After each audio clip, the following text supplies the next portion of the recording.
조선인 대이주 100여 년.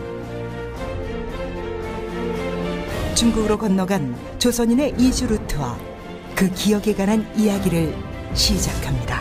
그들은 왜 한반도를 떠나 멀리 만주까지 가야 했을까요?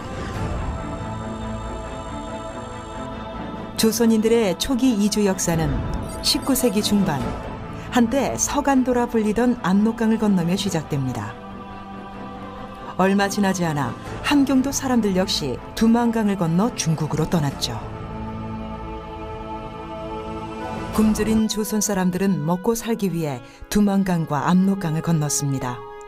목숨을 걸고 이주했지만 그곳에서 정착하기란 쉽지 않은 일이었습니다. 봉금령과 월강죄로 강을 무사히 건넜어도 숨어 살아야 했기 때문이죠. 1875년 결국 청나라는 봉금령을 해제했지만 조선인이 귀화를 하지 않으면 농지 소유를 허가하지 않았습니다. 대부분의 조선인들은 어쩔 수 없이 귀화했지만 힘을 합쳐 땅을 사고 서로 도와가며 그 풍습을 유지할 수 있었습니다. 1905년 을사의학 이후 조선인들의 이주가 다시 이어집니다.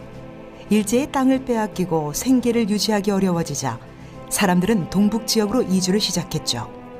3.1운동 이후에 국내에서 일제의 간혹한 탄압이 이제 본격적으로 실시가 되는 거죠. 그런 결과로 인해서 항일 독립운동가들이 간도 지역으로 이제 이주를 할 수밖에 없는, 간도 이주 같은 경우는 그런 농민들도 있었지만 정치적인 이유로 인해서 항일 독립운동가들이 간도 지역으로 집중적으로 이주를 하게 된. 일제의 침략에 나라를 잃은 조선인들은 고향을 떠나 멀고 먼 만주로 건너와야만 했죠. 이 시기에 많은 독립운동가들 역시 독립운동 기지를 구축하기 위해 동북 지역으로 이주를 시작합니다.